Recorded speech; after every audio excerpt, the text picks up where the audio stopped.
AC ரூம்ல வச்சு விக்க வேண்டிய தக்காளிய ரோட்ல போட்டு விக்கிறாங்க. ரோட்ல போட்டு விக்க வேண்டிய செருப்ப ஏசி ரூம்ல வச்சு வித்துட்டு இருக்காங்க. அந்த மாரி தான் நம்ம நிலைமைலாம் போயிட்டு இருக்கு. நம்ம இந்த மாரி ஊருப்பட்ட சொல்லிட்டு போயிட்டே இருக்கலாம். இந்த மாரிலாம் ஆரம்பிச்சிருக்காங்க அப்படின்னு சொன்னா, அங்க போய் நம்ம ஜாமான்கள் வாங்குறோம். அங்க போய் கடைகள்ல நம்ம நெறைய பொருட்கள் வாங்குறோம். எல்லாமே பண்றோம். அதுக்கான லாபம் நமக்கு வருதா? இல்ல நம்ம நாட்ட சேர்ந்த அத உற்பத்தி பண்ற ஆளுகளுக்கு அதோட லாபம் வருதா? இல்ல. இப்ப இங்க பிரான்ச் இருக்கு அப்படின்னு சொன்னா, அந்த பிரான்ச் இங்க தான் இருக்கு அப்படின்றது கூட அவங்களுக்கு தெரியாது. அந்த ஓனர் தெரியாது. சரிங்களா? தமிழ்நாட்டுல எனக்கு இத்தன பிரான்ச் இருக்கு. சரிங்களா? இந்தியாவுல எனக்கு இத்தன பிரான்ச் இருக்கு. அப்படின்னு தான் அவங்களால சொல்ல முடியும். அது திறப்பு விழாவுக்கு கூட அவங்களுக்கு வந்திருக்க மாட்டாங்க. ஆனா, அந்த கடைக்கு ஓனர் அவங்க.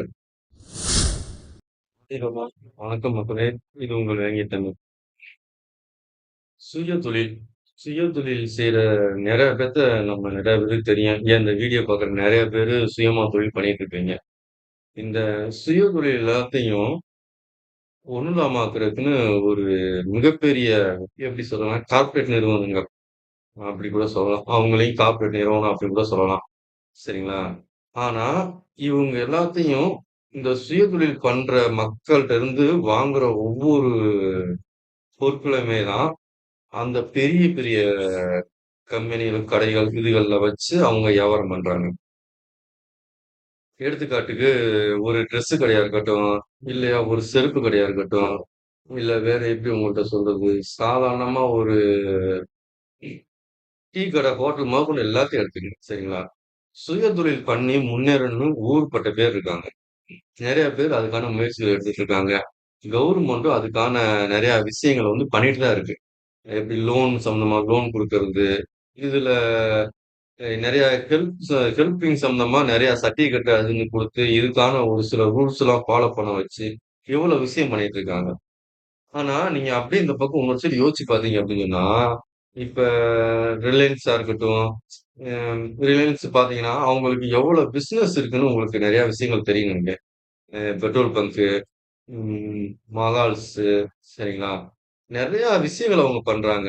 அப்படி இருக்கப்ப, இப்ப ஒரு அரிசி கடை வச்சிருக்கேன் பாத்தியா அப்படின்னு சொன்னீங்க அப்படின்னு சொன்னா, அவனால ஒரு மில்லுல போயி அரிசி இத்தன மூட்டை, அத்தன மூட்டை ஆர்டர் எடுத்து ஒரு அரிசி கடைய கொண்டு வந்து வச்சு, அந்த அரிசி கடையிலருந்து வியாபாரம் பண்ணி, அது மூலமா சம்பாரிச்சு, அது மூலமா ஒரு கிலோவுக்கு ரூ. 1 ரூ. 2 இல்லாட்டி அதிகபட்சம் ரூ. 1 இப்படிதான் வச்சு வியாபாரம் பார்க்குறான்.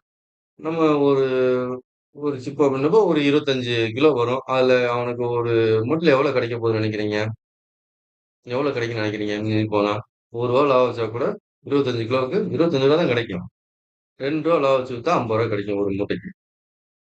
அவ்வளோதான். சரிங்களா? ஆனா, அப்படியே நீங்க இந்த பக்கம் மாத்தி யோசிச்சு பாருங்க. அவங்க அதான் அந்த ஒரு படத்துல சொல்லியிருப்பாங்கல்ல. ஏசி ரூம்ல வச்சு விக்க வேண்டிய தக்காளிய ரோட்ல போட்டு விக்கிறாங்க. ரோட்ல போட்டு விக்க வேண்டிய செருப்ப ஏசி ரூம்ல வச்சு வித்துட்டு இருக்காங்க. அந்த மாரி தான் நம்ம நிலைமைலாம் போயிட்டு இருக்கு. ம். இப்ப இந்த நம்மளோட அடிப்படை தேவைகள்னு ஒரு சில விஷயங்கள வந்து பூர்த்தி செய்றதுக்குன்னு ஒரு சில பொருட்கள்லாம் நமக்கு வந்து ரெகுலரா தேவைப்பட்டுக்கிட்டே இருக்கு. எடுத்துக்காட்டுக்கு நம்ம சாப்பிடுற ஐட்டங்கள எடுத்துக்கங்க. விவசாயிகள். விவசாயிங்க வந்து அவங்க பண்றத இடையிலேயே இது உங்களுக்கு தெரிஞ்ச விஷயம் தான், எனக்கும் தெரிஞ்ச விஷயம் தான். சரிங்களா? இடையில ஒரு ஏஜென்ட்.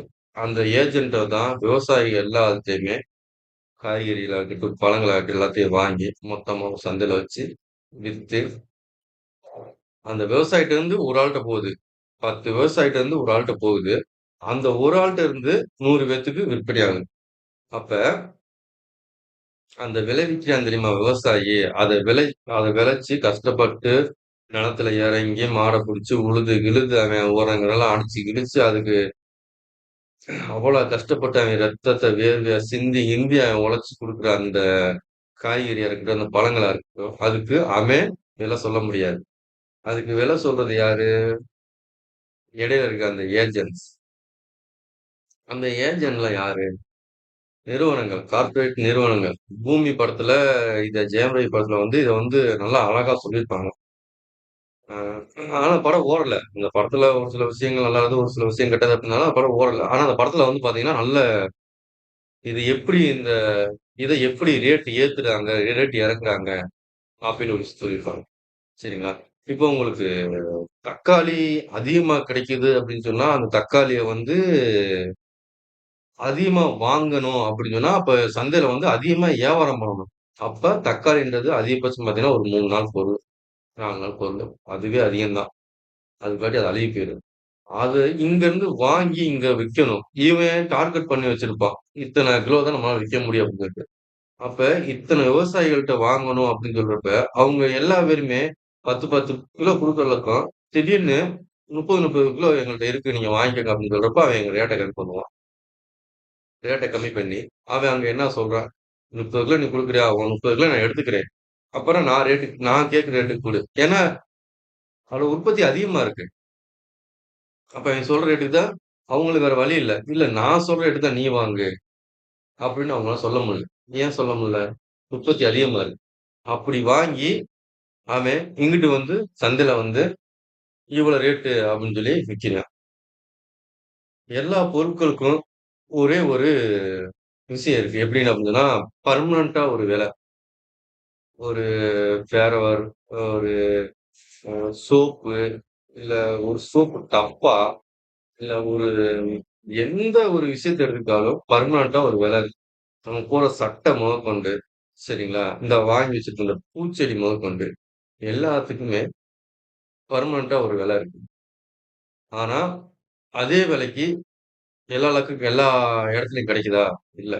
நீங்க ஒரு குடிக்கிற கூல் ட்ரிங்க்ஸ் வாங்கிக்கங்க அப்டின்னா, இந்த கடையில ஒரு ரேட்டா இருக்கும். அந்த கடையில ஒரு ரேட்டா இருக்கும். ரொம்ப டிஃபரெண்ட் இருக்காது. ஒரு 50 பைசா ரூ. 1 சரிங்களா?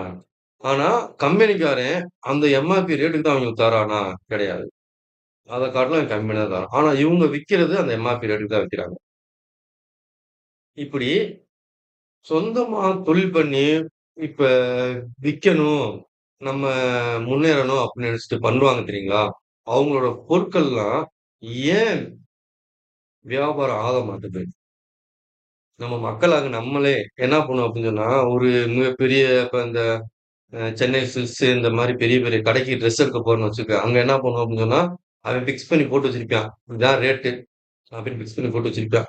அத நம்ம அடிச்சு, கிடிச்சு, புடிச்சு, கிடிச்சு அவன் எடுத்துருவானோ, இல்ல இவ எடுத்துருவாளோ அப்படின்னு பேசி ஈசி பார்த்துக்கிட்டு அத எடுத்து, பில்லு போட போய் லைன்ல நின்டு நம்மளும் போட்டுக்கிட்டு கொண்டு வருவோம். வந்து இந்த சட்டை நான் இவ்வளவுக்கு எடுத்தேன், அவ்வளவுக்கு எடுத்தேன்னு பெருமை பேசிட்டு உட்காந்துருப்போம். ஆனா அதே தாட்பாட்ல ஒருத்தன் கடை போட்டுருக்கான் அப்படின்னு சொன்னா, அவன்ட்ட போய் அவன் சொல்ற ரேட்டுக்கு நம்ம வாங்குறோமா? எத்தன பேர் அந்த பேர் வாங்கியிருக்கீங்க? அவன் சொல்றான்னா, அந்த ரேட்டுக்கே நாங்க வாங்கிட்டோம். ரூ. 10 கூட அவன்ட்ட பேரம் பேசல அப்படின்னு சொல்லிட்டு எத்தன பேர் நீங்க வாங்கியிருக்கீங்க? முடிஞ்சா கமெண்ட்ல சொல்லுங்க. சரிங்களா? இந்த மாரி நம்மளோட பெரிய பெரிய மகால்லாம் ஆரம்பிச்சு, நம்மளோட சம்பாத்தியத்த கொண்டு போய் அவங்கள்ட்ட குடுத்துட்டு இருக்கோம். இப்ப ரிலையன்ஸ் ஓனர்லாம் இப்ப இங்க பெரிய மஹால் ஆரம்பிச்சு வச்சிருக்காரு. இல்ல வேற ஓனர்ஸ்லாம் இப்ப இந்த ஃபுல்ஃபில், பன்மால் இந்த மாரி ஊருப்பட்ட சொல்லிட்டு போயிட்டே இருக்கலாம்.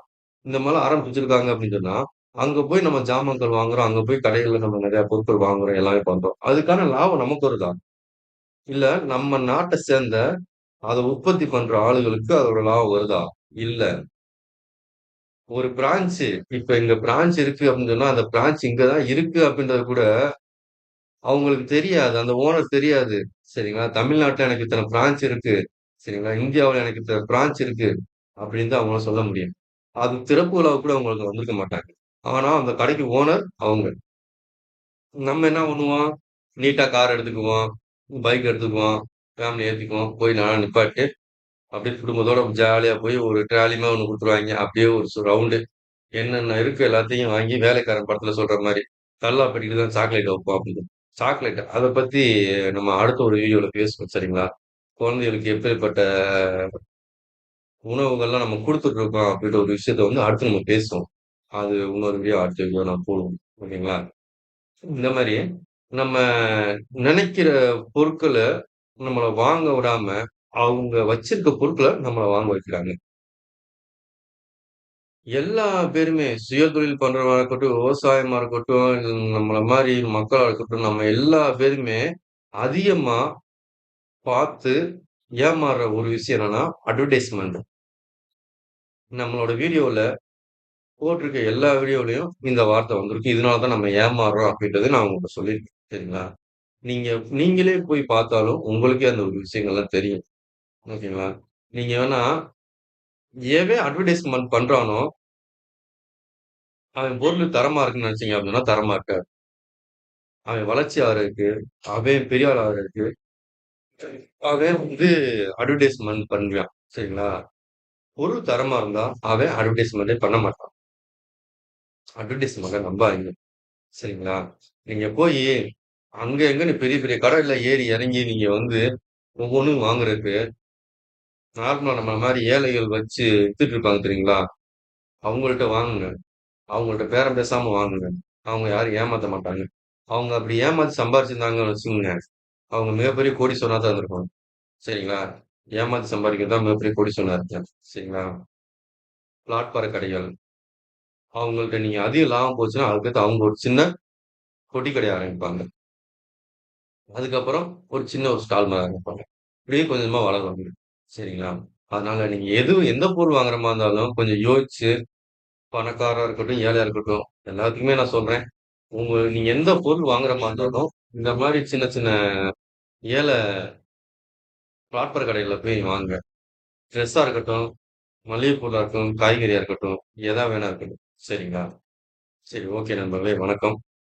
இந்த மாரி வீடியோ உங்களுக்கு அடிக்கடி நம்ம சேனல்ல இந்த மாரி ஒரு டிஃபரண்டான டாபிக்கா எடுத்து தான் நம்ம சேனல்ல அதிகமா பேசிட்டு இருக்கோம். சரிங்களா?